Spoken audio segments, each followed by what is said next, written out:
Hi guys, so welcome you all to my YouTube channel once again. So thank you guys. मैं देख रहा हूँ काफ़ी लोग जो वीडियोस मैं बना रहा हूँ उसको काफ़ी देख रहे हैं और अच्छे से पसंद कर रहे हैं. तो उसी सीरीज़ में मैं एक ये वीडियो बनाने जा रहा हूँ जिसमें कि हम लोग बात करेंगे कि प्रीलिम्स का पेपर. मैंने कमेंट्स पढ़े थे बहुत सारे लोगों के, तो उसमें से लोगों का कहना था कि मैंने 2023 का जो पेपर है, तो 2023 के पेपर को कैसे एक्चुअल एग्ज़ाम में मैंने कैसे सोचा, हर क्वेश्चन में क्या क्या रीजनिंग मैंने लगाई और किस तरह एक फाइनल आंसर तक पहुंचा मैं. तो इस वीडियो का मेन पर्पस मैं वही रखने वाला हूँ कि एक्चुअल एग्जाम में मैंने क्या सोचा था. तो ये जो पेपर है ये मैंने एक्चुअल मेरा पेपर है, उस पेपर के जो फोटोज़ हैं वो मैंने लिए हैं. तो यहाँ मैं बताऊँगा कि कैसे मैंने सोचे थे पॉइंट्स और कैसे मैंने इनको एलिमिनेट किया था. लाइक बहुत सारे लोग कह रहे हैं कि एलिमिनेशन नहीं लग सकता, लेकिन मेरा मानना ये है कि आपको अगर आप एलिमिनेट नहीं करोगे, इंटेलिजेंट गेसिंग नहीं करोगे, तो पेपर अटेम्प्ट हो ही नहीं पाएगा पूरा, जो कि मेरा एक्सपीरियंस है. मतलब ऐसा नहीं होगा कभी भी कि आपको 50 क्वेश्चन सारे आते हों. तो कुछ उस लाइन पे जो मैंने वहाँ पे उस समय अपने दिमाग में सोची, जो जो रीजनिंग्स मैंने लगाई, तो उस हिसाब से मैं इस वीडियो को बनाना चाह रहा हूँ. तो एक एक क्वेश्चन करके हम डिस्कस करते हैं और मैंने क्या सोचा था, क्या मेरे ऑब्जर्वेशंस थे, वो डिस्कस करेंगे. तो सबसे पहले अब आप ये क्वेश्चन देख रहे हैं, ठीक है. तो इस क्वेश्चन में मैंने जब एग्जाम दे रहा था तो मैंने सबसे पहले ये सोचा कि ये जो अब सबसे पहला पॉइंट मैंने पढ़ा कि अनऑथोराइज्ड वियरिंग, इसमें कह रहा है कि इंडिया के रेफरेंस में कोई एक्शन वो किस एक्ट के अंडर कवर्ड है. तो अब मुझे ये कोई आइडिया नहीं था कि ये एक्ट्स इतना डिटेल में हम लोग कभी नहीं पढ़ते हैं. तो अब मैंने पढ़ा कि भाई अनऑथोराइज्ड वियरिंग ऑफ पुलिस और मिलिट्री यूनिफॉर्म्स. अब ये देखो आप, ऑफिशियल सीक्रेट एक्ट, मैंने सोचा कि यार ये तो बहुत बड़ा एक्ट लिखा हुआ है कोई, मतलब ऑफिशियल सीक्रेट एक्ट में कोई आदमी कैसी ड्रेस पहनेगा, कैसे टाई लगाएगा, कैसे जूते पहनेगा, वो सब तो नहीं होगा क्योंकि ये ऑफिशियल सीक्रेट एक्ट है. तो इसमें तो कुछ ऐसा होगा कि आपको डॉक्यूमेंट्स लीक नहीं करने हैं, कुछ ऐसा होगा. तो ये इस तरह सोच के मैंने ये एग्जामिनेशन हॉल में ही इसको गलत किया था कि नहीं ये नहीं हो सकता मेरे हिसाब से.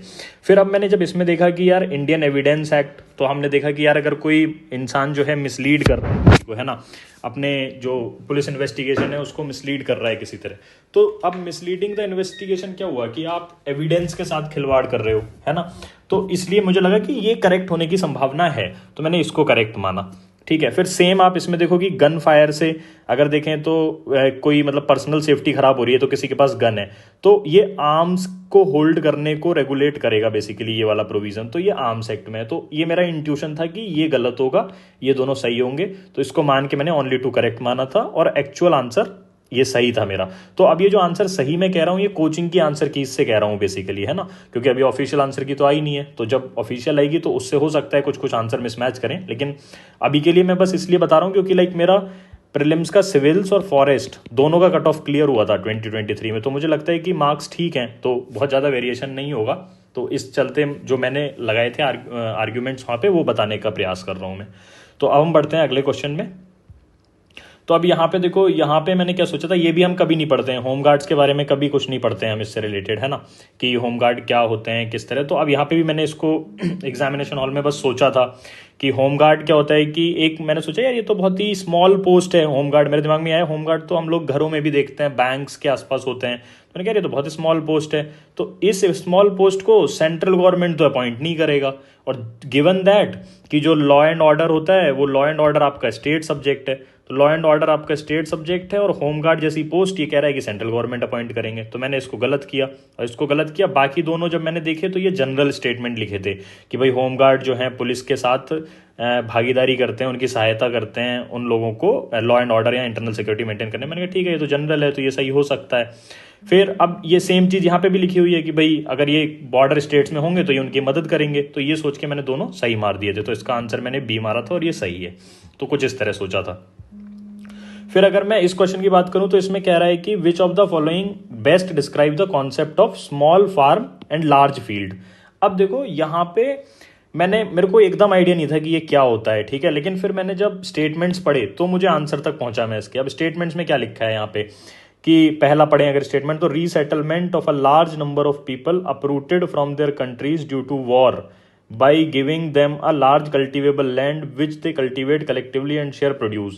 अब मैंने सोचा ये तो बहुत ही मतलब बहुत ही अजीब बात लिखी हुई है कि ऐसा कॉन्सेप्ट कभी मैंने नहीं सुना है कि किसी वॉर की वजह से क्या मतलब लोग आ रहे हों और उसमें स्मॉल फार्मर उनको बहुत बड़ा लैंड दे दिया जा रहा हो और उसको ये कॉन्सेप्ट बताया जा रहा हो. तो ये मैंने एलिमिनेट किया कि यार ये क्या लिखा है ड्यू टू वॉर वगैरह. फिर अब मैं इस वाले पे आया तो इसमें देखो कॉर्पोरेट बॉडी लिखा है, many marginal farmers in an area together make contract with a corporate body and surrender their land to corporate body. अब मैं ये सोचा कि यार कॉर्पोरेट बॉडी को जरा सा अभी एक लॉ आ गया था, उसमें कॉन्ट्रैक्ट फार्मिंग की बात बस कर रहे थे, कॉर्पोरेट बॉडी तो छोड़ो, सिर्फ कॉन्ट्रैक्ट फार्मिंग को लीगल कर रहे थे। तो उस पे इतने ज़्यादा प्रोटेस्ट हुए थे, आपने देखे होंगे दिल्ली में फार्मर्स ने प्रोटेस्ट करे थे। तो जब एक कॉर्पोरेट जो कॉन्ट्रैक्ट फार्मिंग को वो लोग अलाउ नहीं कर रहे तो अपनी लैंड कैसे कॉर्पोरेट बॉडी को दे सकते हैं, तो ये भी गलत है। फिर अब देखो इसमें लिखा है company x tends loan technical knowledge and material input for number of small farmers in an area so that their produce agriculture required by company for its manufacturer production and commercial production। तो अब ये भी like ऐसा कभी नहीं होता कि कोई कंपनी लोन दे रही है फार्मर्स को और टेक्निकल एडवाइस दे रही है। ये प्रोविजन बेसिकली कॉन्ट्रैक्ट फार्मिंग के लिखे हुए हैं, ठीक है। कॉन्ट्रैक्ट फार्मिंग में ऐसा होता है, तो वो तो इंडिया में अभी है नहीं, और है भी तो वो वेगली चलती है, मतलब कोई फिक्स्ड लॉ तो है नहीं। तो ये भी मैंने गलत किया। अब ये मुझे बहुत ही जनरल स्टेटमेंट लगा कि हाँ यार ये हो सकता है कि क्योंकि कोऑपरेटिव सोसाइटीज जो होती है ना, कोऑपरेटिव फार्मिंग जो करते हैं, तो बहुत सारे छोटे फार्मर्स आते हैं टुगेदर और वो एक बड़े लैंड को बना लेते हैं ताकि इकोनॉमी ऑफ स्केल वो एंजॉय कर सकें। तो मुझे लगा ये सही सा स्टेटमेंट है, तो इस तरह मैंने इसको एलिमिनेट करके तीनों को ये वाला आंसर तक पहुंच गया था मैं। अब इस वाले में देखो, मैं यहाँ पे इन क्वेश्चंस को मैंने बस इसलिए डाला हुआ है कि यार ये क्वेश्चन आपको प्रीलिम्स के एग्जाम में गलत नहीं करने, क्योंकि जिस तरह का एग्जाम का नेचर हो चुका है ना, तो आपको जो ये बेसिक स्टैटिक वाले क्वेश्चंस आ रहे हैं ये एकदम सही करने हैं हमेशा ही। इसको गलत करना फिर वो पाप करने जितना हो जाता है। तो ये क्वेश्चन जैसे अब डायरेक्ट इकोनॉमी का स्टरलाइजेशन क्या होता है, फिर ये क्या होते हैं, कैपिटल मार्केट क्या होते हैं, तो ये गलत कभी मत करना, क्योंकि ये डायरेक्ट स्टैटिक पार्ट से है ना। फिर अब हम इसमें आते हैं, तो अब इस वाले में भी देखो ये भी बहुत ही इजी क्वेश्चन है, ये हम पढ़ते ही हैं इकोनॉमी में कि भैया पोस्ट पैंडेमिक में हम देख ही रहे हैं कि जो सारे के सारे सेंट्रल बैंक्स हैं वो इंटरेस्ट रेट्स हाइक कर रहे हैं। फिर अगर देखें तो उसका रीजन क्या है कि भाई वो क्यों कर रहे हैं इंटरेस्ट रेट हाइक, क्योंकि मतलब कंज्यूमर प्राइसेस हैं, मॉनेटरी पॉलिसी मीन से उनको कम कर सकें, बेसिकली जो इन्फ्लेशन बढ़ गया है उसको कम करने के लिए। अब ये जो चीज़ है वो इसका एक्सप्लेनेशन भी है, क्योंकि कोविड के बाद क्या हुआ है कि इन्फ्लेशन बढ़ गया है, तो बैंक्स जो है उसको कंट्रोल करने के लिए रेट्स बढ़ा रहे हैं। तो ये आसान क्वेश्चन है बेसिकली, तो ये भी गलत नहीं करना है, क्योंकि जिस तरह का पेपर है अगर ऐसे क्वेश्चन गलत करोगे तो चांस बहुत कम कर लेते हैं हम अपने सिलेक्शन के। फिर अब इस वाले क्वेश्चन को मैंने कैसे किया था कि इस क्वेश्चन में मैंने देखा, मुझे बस इतना पता था कि ये जो है सह्याद्री जो रेंजेस हैं, ये रेंजेस आपकी वेस्टर्न घाट जब आपके महाराष्ट्र में आ जाते हैं, जब वेस्टर्न घाट्स आपके महाराष्ट्र में आते हैं तो इनको हम सह्याद्री रेंज कहते हैं, है ना। ये मुझे पता था, इतना नॉलेज। तो मैंने कहा यार अगर ये सह्याद्री रेंज महाराष्ट्र में इनको नाम दिया गया है, तो अमरकंटक तो मतलब वहां पे नहीं है यार, ये अमरकंटक तो मध्य प्रदेश में है। अब मुझे जहां तक पता है अमरकंटक हिल्स जो है मध्य प्रदेश में, तो मैंने कहा ये क्वेश्चन जो है गलत है, ये आंसर गलत है, तो इसको गलत किया। फिर मुझे ये भी पता था कि शेषाचलन हिल्स जो हैं ये वेस्टर्न घाट्स में नहीं है, ये लाइक ईस्टर्न घाट्स का पार्ट है शेषाचलन, अगर आप मैप पे देखोगे तो ये वाला गलत मुझे पता था। अब इसमें अब मेरे को ये दो पता लग गए थे कि यार ये गलत है ये गलत है, लेकिन इसमें मैं श्योर नहीं था। अब मैं आंसर पाने के लिए क्या हमें दोनों ही मारने होते हैं, तो मतलब तीनों पता होने चाहिए। तो इसको मैंने फिर इसके नाम पे सोचा कि यार इसका नाम मुझे क्या लग रहा है, बिलगिरी रंगन, मुझे ये साउथ इंडियन नाम लगा बेसिकली। ये मेरा लॉजिक गलत भी हो सकता है, लेकिन मैं वो शेयर कर रहा हूँ जो मैंने यूज़ किया था। तो मुझे एक ये साउथ इंडियन नाम लगा, तो मुझे लगा यार ये साउथ इंडियन नाम है तो ये सतपुरा रेंज में कैसे हो सकता है, तो मैंने इसको भी गलत मान के नन मार दिया था, और बाई चांस ये आंसर सही हुआ है। तो इसमें आप देखो कि बेसिकली 50-50 तक मैं पहुंच गया था। तो 50-50 के बाद मैंने गैस लिया, और वो गैस एक तरह से तुक्का ही बोलोगे इसको, क्योंकि ये तो लाइक मुझे ये पता थोड़ा ना था, ये तो बस नाम पे मैंने किया है। तो उससे फिर आंसर बाई चांस गलत हो गया। कुछ आंसर गलत भी हुए हैं मेरे इसी लॉजिक से, वो मैं शेयर करूंगा अभी आगे इसी वीडियो में। अब जैसे ये क्वेश्चन देखते हैं, इस क्वेश्चन में क्या लिखा है, which one of the following is the best example of repeated falls in sea level giving rise present day extensive marshland.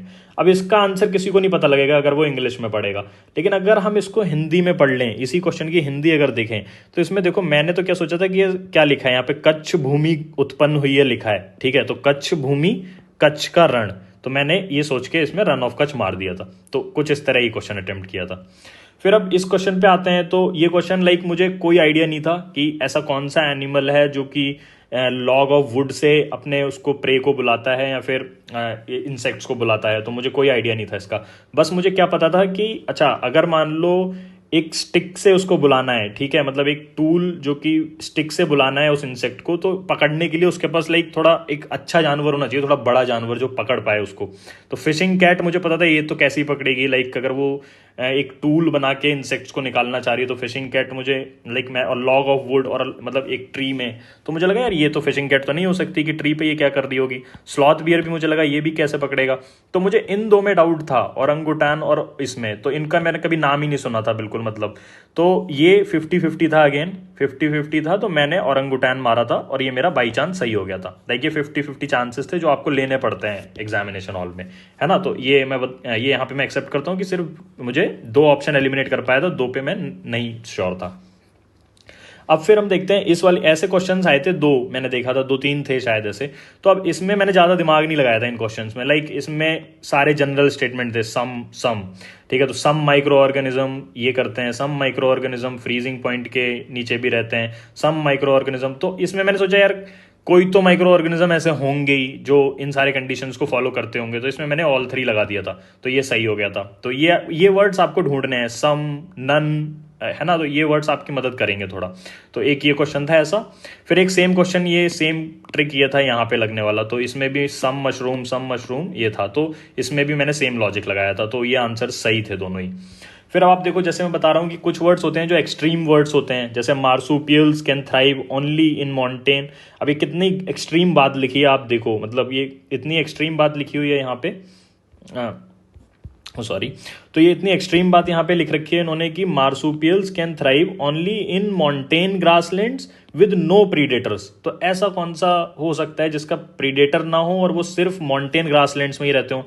कोई सा तो इनमें से कुछ तो ऐसे होंगे जो थोड़ा बहुत घूम घाम के इधर उधर कहीं फॉरेस्ट में चले जाएंगे, क्योंकि ग्रासलैंड के बाद फॉरेस्ट भी तो होगा कहीं इस इकोसिस्टम में, तो वहाँ पे फॉरेस्ट में चले जाएंगे। तो ऐसा थोड़ा ना कि वहीं रह सकते हैं और कोई प्रेडेटर नहीं होगा। तो इसको गलत करते ही आप पाओगे इन 4 में सिर्फ एक ही स्टेटमेंट सही है, क्योंकि स्टेटमेंट 2 इज इनकरेक्ट, बस सी ऑप्शन में दिया है। और लेट मी टेल यू कि ये वाले क्वेश्चंस इस बार थोड़े आसान हो गए थे, क्योंकि हम लोग बहुत क्वेश्चंस में ऐसा देख पा रहे थे कि स्टेटमेंट 2 गलत है, और स्टेटमेंट 2 गलत अगर आपने पता कर लिया तो आप सीधे आंसर तक पहुंचोगे, क्योंकि स्टेटमेंट 2 इज इनकरेक्ट एक ही ऑप्शन में था। सो ये लाइक ऐसे क्वेश्चंस हुए थे काफी जिसमें ये आपको पता लग रहा था। तो अगर इसमें ये दे देते ना कि स्टेटमेंट 2 इज करेक्ट और स्टेटमेंट 1 इज ऑल्सो करेक्ट, तो इसमें दिक्कत हो जाती है हमें पता करने में।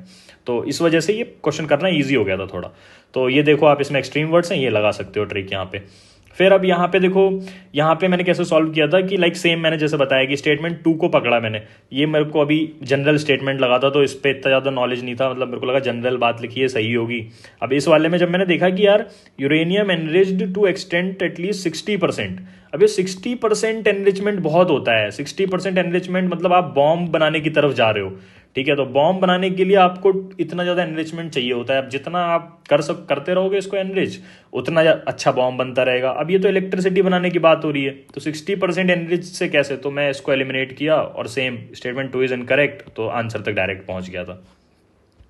अब ये क्वेश्चन था, अब जैसे ये आसान क्वेश्चन है, सेम मैंने जैसे बताया कि स्टेटमेंट वाले क्वेश्चंस में इस बार ऐसा बहुत हुआ था कि स्टेटमेंट 2 को अगर आप पढ़ते तो डायरेक्ट आंसर तक पहुंचते। इसमें अब क्या लिखा है कि article 335 of the constitution defines the efficiency of administration.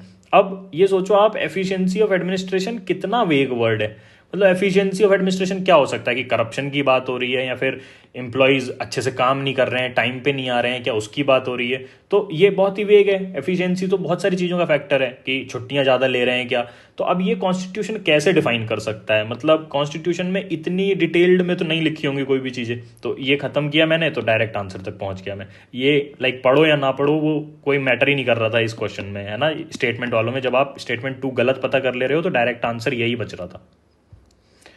फिर सेम ये डायरेक्ट क्वेश्चन है ना। तो ये क्वेश्चंस गलत नहीं करने हैं आपको एग्जाम में कभी भी। ये लाइक लक्ष्मीकांत से क्वेश्चंस हैं, लक्ष्मीकांत अगर आपने पढ़ी है तो आप इन क्वेश्चंस को अटेम्प्ट कर पाओगे। तो इसलिए मैंने कुछ कुछ डाल रखे हैं कि कुछ डायरेक्ट क्वेश्चंस भी थे वो दिखाने। ये आप देख लेना, वीडियो पॉज करके भी देख सकते हो। फिर अब ये भी जैसे मैं बताना चाह रहा था कि ये क्वेश्चंस भी डायरेक्ट क्वेश्चंस हैं, लक्ष्मीकांत से, है ना। तो इनको भी आप देख सकते हो कि अगर मतलब लक्ष्मीकांत में जो डायरेक्ट दे रखा है वहीं से पूछे गए हैं। सेम ये क्वेश्चन तो कई बार रिपीट भी हुआ है PYQs में कि लिमिट करता है पावर ऑफ गवर्नमेंट को, लिमिटेड गवर्नमेंट से क्या पता लगता है आपको, कॉन्स्टिट्यूशनलिज्म क्या है। तो वो कुछ कुछ चीज़ें हर बार पूछता है UPSC, तो ये क्वेश्चन रिपीटेड है बेसिकली। अब आप यहाँ पे देखिए, मैं बता रहा था आपको कि कुछ क्वेश्चंस मेरे उस लॉजिक से, उस गैस वाली टेक्निक से गलत भी हुए हैं। अब जैसे ये क्वेश्चन मेरा गलत हुआ है इस तरह, मुझे ये लगा कि चलो ये वाला स्टेटमेंट तो नॉर्मल लग रहा है कि ठीक है, प्रिजन्स जो हैं मैनेज करे प्रिजन। अब मैंने बताया जैसे लॉ एंड ऑर्डर क्या है, law and order state subject है, तो प्रिजन्स भी स्टेट के अंडर में होंगी। तो मैंने ये पता कर लिया कि ये स्टेटमेंट सही है कि भाई प्रिजन्स जो है managed by state governments with their own rules and regulations, ये सही है, ये चीज़ मुझे पता थी। अब मैं इसमें ये सोचने लगा, व्यर्थ ही मैंने इतना दिमाग लगा लिया इस क्वेश्चन में कि मैंने सोचा यार prisons are governed by prisons act 1894। मैंने सोचा यार 1894 का एक्ट की बात हो रही है ये, तो मुझे लगा कि 1894 के एक्ट में ब्रिटिशर्स हमारे पास रहे होंगे, तो ब्रिटिशर्स हमें प्रिजन्स गवर्न करने की पावर क्यों देंगे प्रोविजंस को, जबकि ब्रिटिशर्स तो प्रमोट कर रहे थे सेंट्रलाइज्ड एडमिनिस्ट्रेशन। ब्रिटिशर्स हमेशा सेंट्रलाइज्ड एडमिनिस्ट्रेशन प्रमोट कर रहे थे, तो मुझे लगा यार ये प्रोविंसेस को कैसे पावर दे सकते हैं, तो मैंने इस चीज़ को फिर सोच के एलिमिनेट करा। लेकिन मैंने ज़्यादा दिमाग लगा लिया, क्योंकि ये 1894 का मतलब ये नहीं है कि ये उसी एक्ट की बात हो रही है, ये अमेंड भी तो हो सकते हैं एक्ट, तो अमेंड होते हैं तो ये डेट चेंज नहीं होती है ना, मतलब डेट वही रहती है, तो उसमें उस हिसाब से कुछ रहा होगा इसमें। मुझे अभी भी क्लियर पता नहीं है इसका क्या आंसर था, लाइक क्यों ये स्टेटमेंट था, लेकिन मैं बताना चाह रहा हूँ कि मैंने सेम लॉजिक भी लगाया, लेकिन वो गलत भी हुआ। मैंने यहाँ पे लॉजिक लगाया कि भाई सेंट्रलाइज्ड एडमिनिस्ट्रेशन ब्रिटिशर प्रमोट करेंगे तो प्रोविंसेस को क्यों दे देंगे पावर। तो मैं कहना चाह रहा हूँ कि वो लॉजिक्स हर बार आपके सही होंगे ये भी सही नहीं है ना, ये श्योर नहीं है बिल्कुल भी। तो आपको बस, लेकिन हमारे पास कोई ऑप्शन नहीं है, क्योंकि जिस तरह के क्वेश्चन है हमें चांस तो लेना पड़ेगा ना इस तरह की चीज़ें सोच के। तो इनकी प्रैक्टिस की जा सकती है जब हम और MCQ सॉल्व कर रहे हैं, मॉक सॉल्व कर रहे हैं या PYQ सॉल्व कर रहे हैं, तो इनकी प्रैक्टिस करना एक अच्छा स्टेप होगा। फिर आप देखो ये क्वेश्चंस भी, जैसे ये क्वेश्चन कभी गलत नहीं करने हैं, ये मतलब बहुत ही इजी क्वेश्चंस हैं, डायरेक्ट क्वेश्चंस हैं, और ये भी लाइक डायरेक्ट क्वेश्चंस हैं हिस्ट्री से। तो ये क्वेश्चंस आपको ऐसे करने हैं, मतलब कभी गलत मत करना, क्योंकि ये आपका चांस बहुत कम कर देंगे अगर ये गलत हो गए तो। और बाकी मैंने जिस तरह बताया तो आप देख सकते हैं, अगर उनमें से कोई भी चीज़ आपके काम आती है तो ये एक्चुअली मैंने एक्चुअल एग्जाम में जैसे सोचा था वो सारी चीज़ें मैं डिस्कस करना चाह रहा था, तो इसलिए मैंने ये वीडियो बनाया था। तो आप देख सकते हैं इन वीडियोस को, और इस वीडियो में इतना ही। बाकी मैं और क्वेश्चंस भी प्रीलिम्स के लेके आपके सामने आऊँगा, और फिर हम उसको भी डिस्कस कर सकते हैं। Okay guys, thank you so much, all the best.